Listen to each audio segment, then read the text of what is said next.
Bonjour! Cette nouvelle vidéo va aborder une notion qui est extrêmement développée, très largement développée et dont je vais parler avec mon expérience, ma façon de voir les choses. Il s'agit de la confiance en soi. Alors, ce que je propose de développer dans cette vidéo, c'est tout d'abord de savoir qu'est-ce qu'on entend par confiance en soi, puis ensuite, bien, comment se développe la confiance en soi, et ensuite, comment nous pouvons retrouver une confiance en soi perdue. Alors, pour ceux qui suivent les vidéos que je fais, je parle toujours de deux parts qui sont en nous. Donc, la part du soi, et j'appelle souvent cette part-là notre conscience, et la part de l'ego. Et là, je parle souvent du mental. Et donc, nous allons voir que la confiance en soi, nous allons la retrouver en fait sur ces deux niveaux. Alors, juste pour précision quand même, par rapport à l'ego, il y a donc l'ego qui est blessé, celui qui va justement nous faire dysfonctionner. Et puis, si nous soignons ces blessures, l'ego peut devenir un ego équilibré. Donc, si vous voulez, l'ego et le soi peuvent se retrouver dans l'équilibre. C'est pas avoir tout l'un ou tout l'autre. Et celui-ci serait bon et celui-ci ne serait pas bon. Disons que celui-là, c'est celui qui va créer nos souffrances. Et notre conscience, c'est celle qui, en fait, est à l'intérieur de nous. Cette part de nous avec laquelle nous venons, nous naissons. Celle-ci est plutôt construite et c'est celle-ci, donc, comme je dis, qui va se déséquilibrer et créer nos souffrances. Donc, un ego, si nous le soignons, va permettre d'être de nouveau équilibré, prendre juste la place qu'on lui donne et donner ensuite la place à notre conscience. C'est la raison pour laquelle, ici, nous allons parler effectivement de confiance en soi. Et là, on va plutôt parler de confiance en moi. Parce que rappelez-vous, l'ego, c'est le côté personnalité, c'est moi. Alors, nous allons voir que de ce côté-là, cette confiance en soi, elle est innée, elle est naturelle. En fait, elle existe de fait. Tandis que ici, celle-ci, elle est construite par l'extérieur. Puisque là, ça vient vraiment de l'intérieur. Là, c'est une construction qui vient de l'extérieur. Soit ensuite, elle va être, si vous voulez, préservée, même encouragée. Soit elle va être érodée. Elle va être usée, voire même perdue. Ici, c'est ce qui va créer l'ego équilibré. Ici, c'est ce qui va créer l'ego déséquilibré, dysfonctionnel. Ici, nous allons plutôt parler de la connaissance, c'est-à-dire nous naissons avec, alors qu'ici, nous allons plutôt parler de savoir, que l'on acquiert. Ensuite, ici, on va parler plutôt d'une vérité qui est à l'intérieur de nous et qui est à retrouver, à chercher et à retrouver. Ici, nous allons plutôt parler de croyances, des choses que l'on a apprises via l'extérieur. Ici, nous allons parler d'égalité. Nous sommes tous identiques, nous sommes tous des êtres humains. Ici, au contraire, nous allons parler de différence, d'élite, de niveaux différents. Et donc, ici, je vais être plutôt dans le respect des autres. Et donc, je m'élève tout en respectant les autres, avec cette confiance. Ici, ça va être plutôt, alors, avec l'ego déséquilibré, je gravis les échelons, sans me préoccuper vraiment des autres, avec cette notion de domination. Donc là, on est plutôt dans l'égalité, là, on est plutôt dans la domination des uns par rapport aux autres. Là, dans la confiance en soi, je vais être connectée aussi au moment présent pour pouvoir vivre les expériences. Et dans cet ego-là, on va être plutôt basé sur le passé et le futur, donc selon justement les expériences et les schémas que nous avons eus dans notre passé et les peurs que cela a pu développer. Donc, plus j'ai confiance en moi, moins j'ai de peur. Plus j'ai de peur, évidemment, moins j'ai confiance et moins je peux expérimenter la vie. Et moins je l'expérimente, ça fait comme un effet boomerang, moins j'ai confiance, plus j'ai peur. Donc, la confiance en soi va nous permettre d'être soi-même sans avoir la peur, bien par exemple la peur du regard des autres, la peur d'échouer, la peur de la mort. Voilà. Alors que de ce côté-là, eh bien ça va être plutôt une confiance en moi par rapport à justement ma personnalité. Mais on va voir que ça, c'est très sensible à l'extérieur, c'est très sensible à notre mental, donc ça peut vaciller. Là où ici, c'est vraiment solide, ici, ça va dépendre de l'extérieur et ça peut justement être variable. Donc la confiance en soi, ça va être d'avoir une connexion avec cette partie-là de nous-mêmes, notre vraie nature, qui vient de l'intérieur, et avec un ego préservé, un ego encouragé, un ego équilibré. Donc la confiance en soi, ça va être me permettre d'être moi-même dans le respect des autres et pouvoir vivre ce que je souhaite vivre, vivre les expériences que je souhaite expérimenter en toute sérénité. Alors j'ai donc dit que la confiance en soi, elle était innée. Et il y a une autre confiance que l'on va développer qui va être, donc, comme je disais, soit préservée, soit au contraire malmenée. Alors, qu'est-ce qui fait dire que cette confiance en soi, elle est innée? Bien, je donne souvent cet exemple-là. Lorsque vous regardez un enfant qui s'apprête à marcher, il a juste la peur normale, celle de tomber, mais ça, c'est une peur instinctive. En revanche, il va s'élancer pour pouvoir marcher et il ne va jamais se dire que s'il tombe, il se fait un traumatisme crânien. Il ne va jamais se dire qu'il n'y arrivera jamais. Il ne va jamais se dire et se demander ce que pensent les personnes autour de lui de son équilibre, de la façon dont il pose ses pieds. Non. Donc là, on voit bien que la confiance, il l'a naturellement. C'est ce qui va lui permettre justement de s'élancer et de commencer à marcher pour découvrir le monde. C'est seulement par la suite qu'il va y avoir justement un mental qui va commencer à se développer et qui va commencer à lui créer justement des appréhensions, des peurs. Parce que, vous l'avez compris, la confiance en soi est en lien avec les peurs. Donc, comment se développe la confiance en soi du point de vue de l'ego?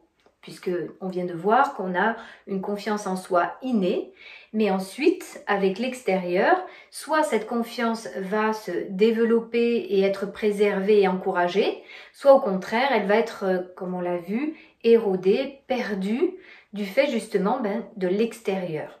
Alors, tout d'abord, lorsqu'on est enfant, donc dans l'enfance, eh bien, ça va être en fait le regard des autres. Et particulièrement le regard des parents, ou en tout cas des personnes qui sont proches et qui représentent des modèles pour l'enfant. Donc ce regard va être très important puisque l'enfant va regarder en fonction de comment il est perçu et ce qu'on lui dit, et il va voir si justement, en fait, il peut aller peut-être plus loin dans son expérience ou au contraire non. Et là, ça va aussi du coup dépendre des inquiétudes, des peurs des parents. Si vous avez des parents qui sont très inquiets, eh bien effectivement, pour reprendre l'exemple de l'enfant qui commence à marcher, si on commence à lui dire « Oh là là, mais attention, donne-moi la main, tu vas tomber, regarde, il y a un coin, tu vas te faire une bosse », eh bien effectivement, l'enfant va commencer à construire une vision du monde avec de la peur.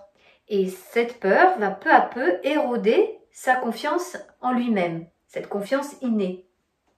Parce que au contraire, si justement l'environnement lui dit « Oh là là, c'est très bien, vas-y, on t'encourage, on sait que tu vas y arriver » parce que le parent n'est pas dans la peur, et bien à ce moment-là, cela soutient et encourage la confiance naturelle que l'enfant a en lui. Donc ce qui est important, ce sont effectivement les encouragements et l'écoute des besoins de l'enfant. Et dans cette écoute des besoins de l'enfant, ça suppose comprendre, en tant que parent, la nature de notre enfant et ses capacités. Parce que chaque enfant est différent. Donc, ce qu'il est important, c'est d'être vraiment à l'écoute de ce que l'enfant est capable de faire. Il y a des enfants qui vont justement, sur le plan de la psychomotricité, avoir des capacités incroyables. Et puis d'ailleurs, ce sont peut-être des enfants qui vont marcher assez tôt, vers 9 mois. Et puis, il y a d'autres enfants qui, sur ce plan-là du développement psychomoteur, vont être un petit peu plus lents, dans un rythme plus lent.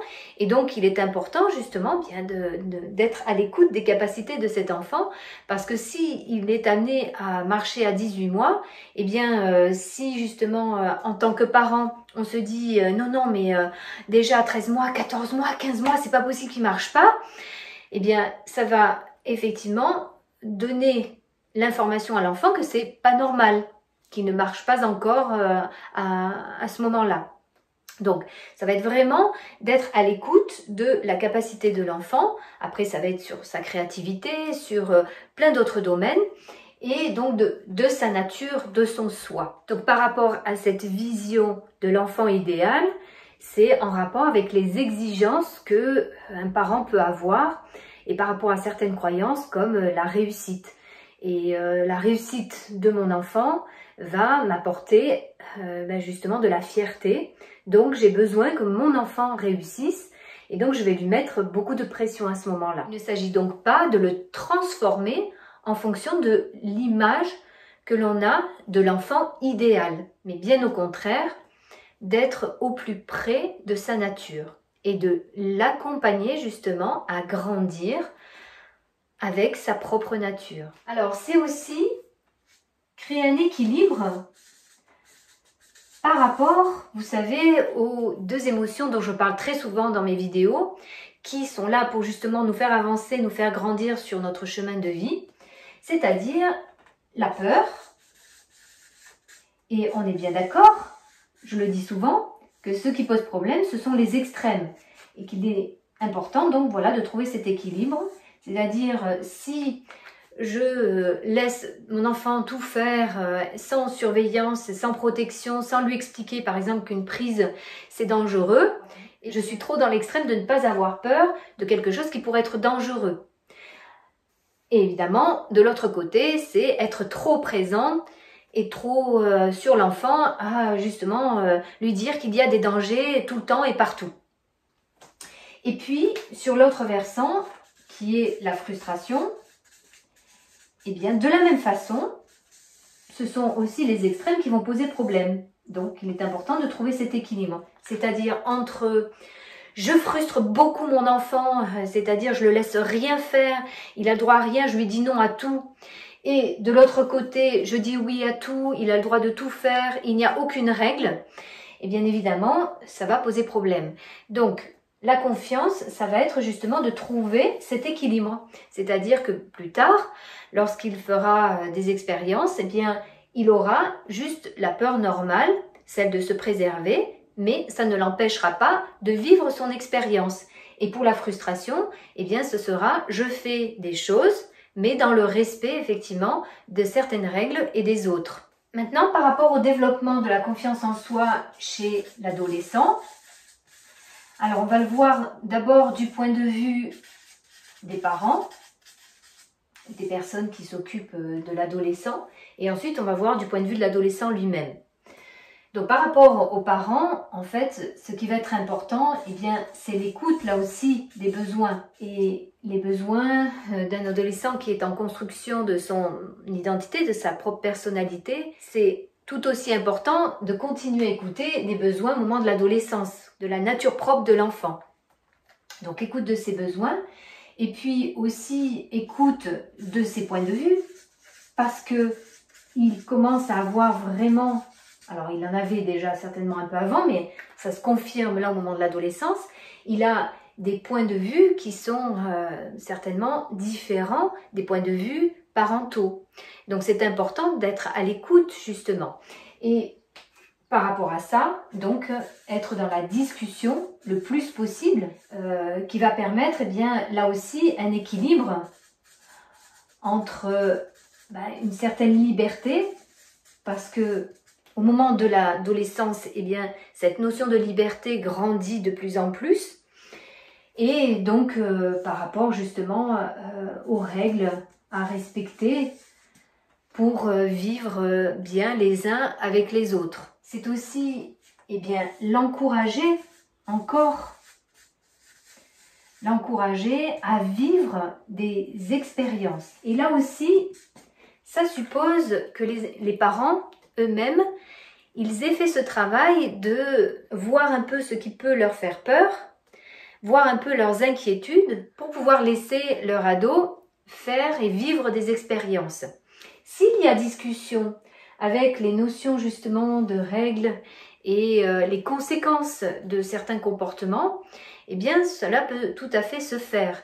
C'est lorsqu'effectivement il y a eu peut-être trop d'exigences, trop de règles, que l'adolescent à ce moment-là va vouloir eh bien sa liberté, veut sortir des contraintes, et c'est là où ça risque d'être compliqué au niveau relationnel.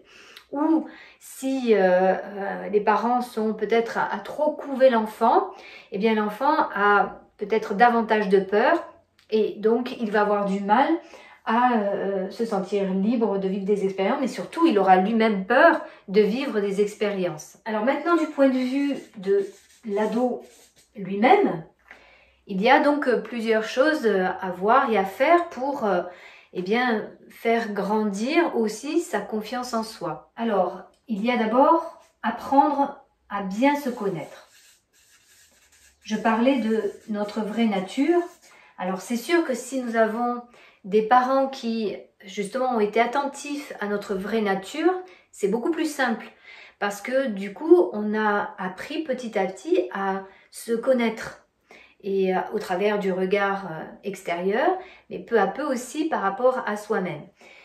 Et là, c'est en fait une continuité. Alors si malheureusement, justement, il n'y a pas de parents qui ont permis cela, eh bien c'est important d'apprendre à le faire en dépit justement du regard que peuvent poser les autres sur soi, et notamment le regard des parents. Donc c'est vraiment apprendre à se connaître, vraiment par soi-même. Ça veut dire apprendre à connaître sa vraie nature. Et pas seulement au travers justement de toutes les croyances que les uns et les autres autour de soi avons dit justement depuis que nous sommes petits. C'est du coup en lien avec sa conscience, écouter sa conscience, la petite voix de la conscience, et pas forcément la voix du mental, celle qui justement se fait le relais de tout ce qui a été dit à l'extérieur de soi. Donc écouter sa conscience, puis ça suppose aussi surmonter ses peurs. Et rappelez-vous, les peurs, ça vient justement de notre mental. C'est lui qui va nous dire « Ah non, non, si je fais ça, je risque telle conséquence, il va m'arriver ça. De toute façon, je suis bon à rien, donc ça sert à rien, je vais échouer. » Voilà, c'est toutes ces pensées qui effectivement vont créer des peurs et qui vont paralyser et empêcher justement de faire des choses. Et si je ne fais pas ces choses-là, je ne peux pas développer ma confiance. Donc, ce qui suppose vivre des expériences. Et là aussi, ça dépend de ce qui nous a été autorisé ou pas avec les parents. Plus je suis autorisée et dans la discussion, et donc où je connais les règles et les conséquences des actes, de mes actes, plus je vais pouvoir vivre des expériences. Si par contre j'ai plutôt des parents qui ont peur, ils vont un peu m'empêcher de vivre des expériences. Alors, à moi de vivre quand même un maximum d'expériences lorsque je peux les vivre. Et si en tant qu'ado, je surmonte mes peurs, je vais donc vivre davantage d'expériences. Et ce sont précisément les expériences que l'on va vivre qui vont permettre d'augmenter la confiance en soi. Puisque c'est vraiment des vases communicants. Plus j'ai peur, moins j'ai confiance. Donc plus je vis des expériences, plus j'ai confiance, moins j'ai peur. Et donc plus je peux de nouveau vivre des expériences. Et donc plus j'augmente ma confiance en moi. Et puis il y a surtout à cette période-là, se libérer du regard des autres. Autant lorsque nous étions enfants, eh bien il est important d'apprendre justement à se connaître au travers du regard des autres, autant là, il est important de commencer à voir que ce regard-là n'est pas forcément une vérité sur soi-même. C'est-à-dire qu'une personne qui pense quelque chose sur moi, c'est un regard qu'elle a, mais c'est un regard extérieur. Ça ne peut pas être ce que je suis véritablement, d'où l'importance de bien se connaître. Parce que si je sais qui je suis véritablement, intérieurement, eh bien, je vais pouvoir me libérer de tous les regards des autres. C'est-à-dire, quoi qu'ils pensent, eh bien, ils peuvent penser cela, ils peuvent se dire cela sur moi, mais ça ne veut pas dire que ce qu'ils disent sur moi, c'est moi. Il n'y a que moi qui peux savoir intérieurement, véritablement, qui je suis. Et donc dans cette vraie nature et pas seulement dans l'ego construit par rapport justement à l'extérieur depuis que je suis enfant. Et une façon aussi de se libérer du regard des autres, je vous renvoie à la petite vidéo sur les colonnes de Beck, comment comprendre son fonctionnement. Eh bien, si une personne en face de moi est dans le jugement, c'est parce que elle voit quelque chose en moi qui ne correspond pas à ce qu'elle voudrait que je sois. Or, je n'ai pas envie d'être comme les autres voudraient que je sois. Donc, je vais pouvoir me libérer du jugement des autres parce que je suis moi-même. Et être moi-même dans ma pleine conscience et dans le respect des autres. Donc, finalement, tout ce que les uns et les autres peuvent dire autour de moi, d'abord, ce n'est pas moi. Et c'est ensuite pas nécessairement la personne que j'ai envie d'être. Ça ne veut pas dire qu'on ne va pas écouter les avis des personnes qui sont autour de nous, parce que parfois on a une tâche aveugle et on voit pas forcément, parce qu'on ne se connaît pas encore très bien, on voit pas forcément exactement qui nous sommes, et des personnes bienveillantes peuvent voir des choses que nous ne voyons pas. À ce moment-là, effectivement, la personne peut me permettre de mieux me connaître. Et d'ailleurs, les rapports, les relations les uns avec les autres, ça sert à ça aussi. À condition que ce soit fait effectivement dans la bienveillance. Si c'est un jugement pour me critiquer et me faire du mal, à ce moment-là, alors, c'est la personne qui a un problème. Parce qu'une personne qui va bien va plutôt justement encourager, dire avec bienveillance justement mais comment la personne pourrait faire autrement pour peut-être élever sa conscience. Ce n'est pas du tout la même chose. Alors maintenant, la confiance en soi lorsque nous sommes adultes.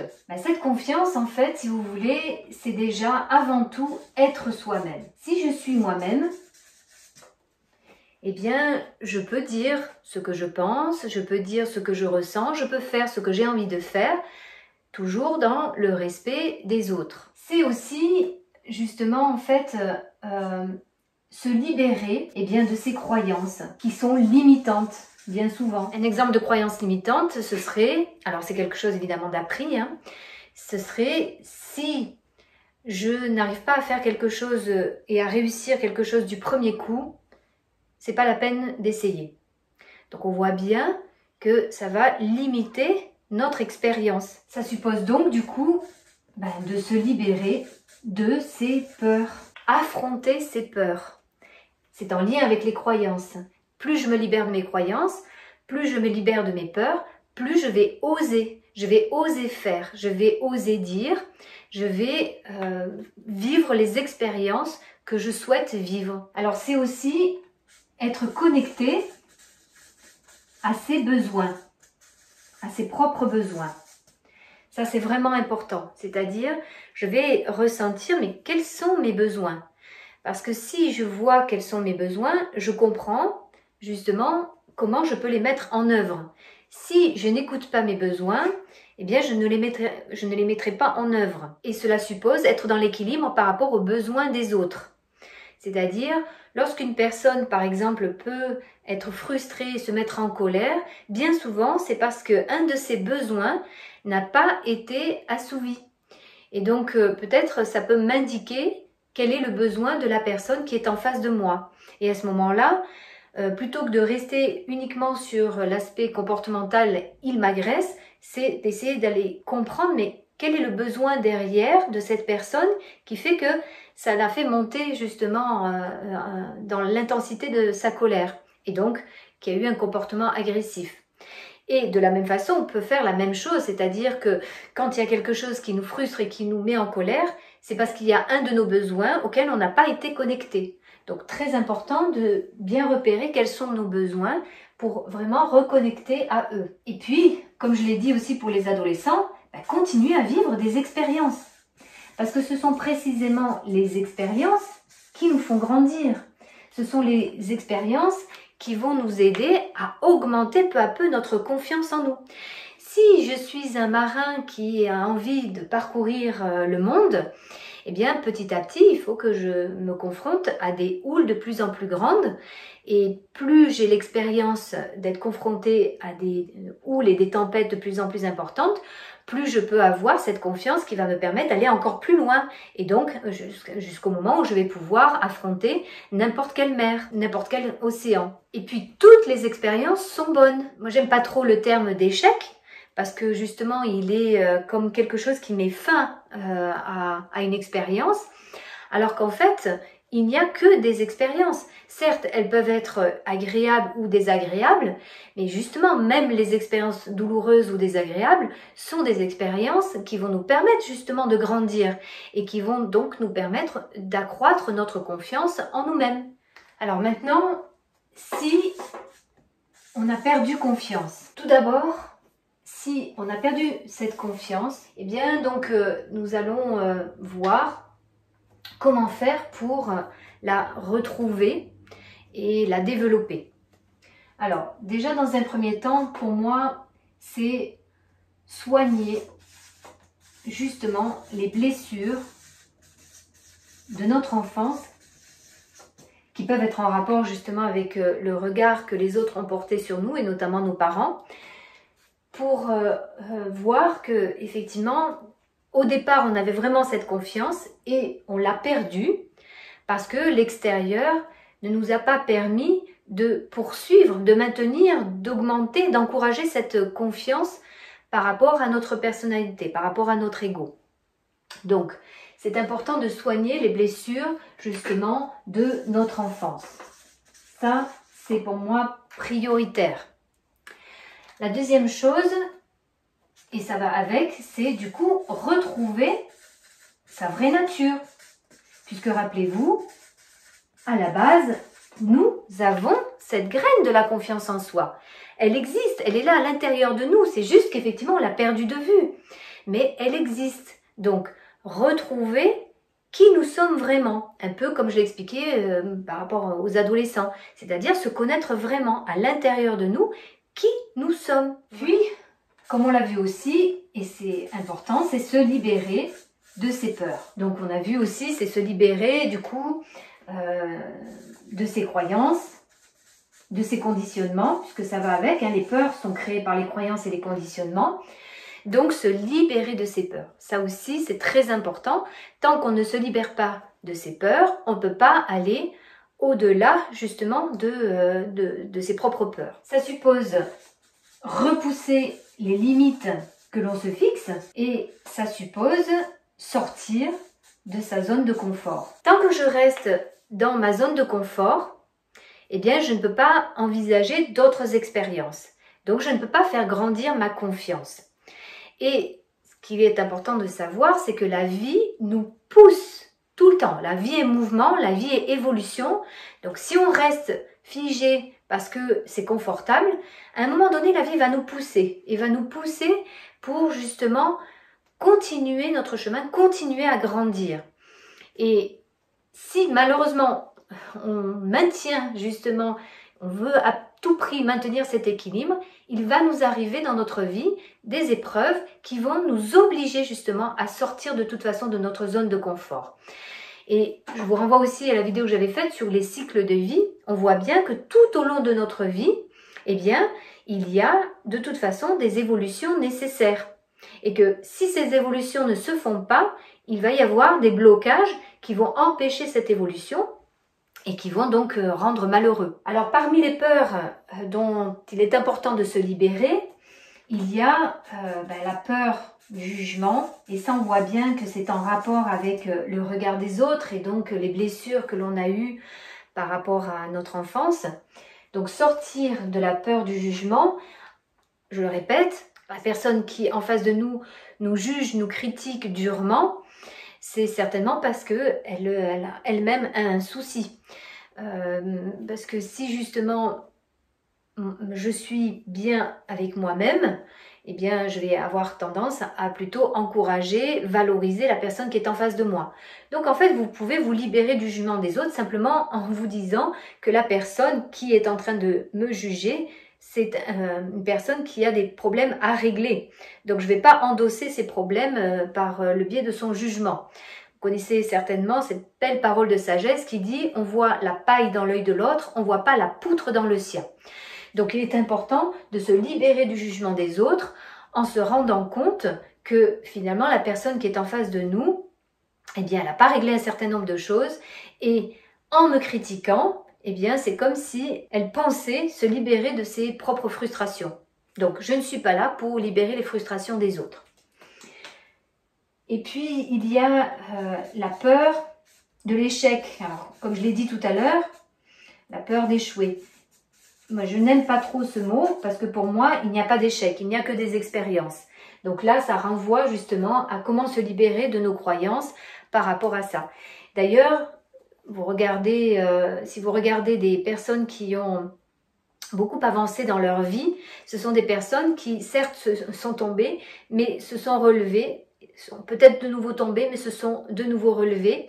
Et c'est ce qui leur a permis justement de continuer à avancer. C'est en persévérant malgré les expériences un peu difficiles qu'elles ont traversées. Et puis il y a la peur de la mort, parce que ça c'est la peur ultime. Donc ça, je vous renvoie sur les vidéos que j'ai faites au sujet de la mort. Mais globalement, ce qui va être important par rapport à cela, et j'en parle souvent aussi, c'est faire confiance à la vie. Parce que c'est elle qui décide le où, quand, comment nous allons mourir. Donc, s'en remettre à la vie va diminuer justement les peurs et permettre de vivre les expériences et donc d'augmenter notre confiance. Et si on se libère de la peur de la mort, eh bien, nous allons plus facilement vers l'inconnu et nous vivons davantage avec l'acceptation de l'incertitude. Et puis, je vais rajouter s'intéresser. S'intéresser à un maximum de choses. Voilà. Ça revient aussi à dire se cultiver. Parce que je vais m'ouvrir sur de plus en plus de choses. Et cette ouverture va me permettre justement d'avoir une vision bien plus large que la vision étriquée de mes croyances. Voilà. J'espère que cette vidéo vous aura été utile pour mieux comprendre en fait quelle est cette notion de confiance en soi et pour vous inciter justement à la développer. N'hésitez pas à mettre en commentaire des questions ou s'il y a des sujets que vous souhaiteriez que j'aborde. À ce moment-là, je vous invite à les noter en dessous de cette vidéo. Je vous remercie de votre attention et vous dis à très bientôt.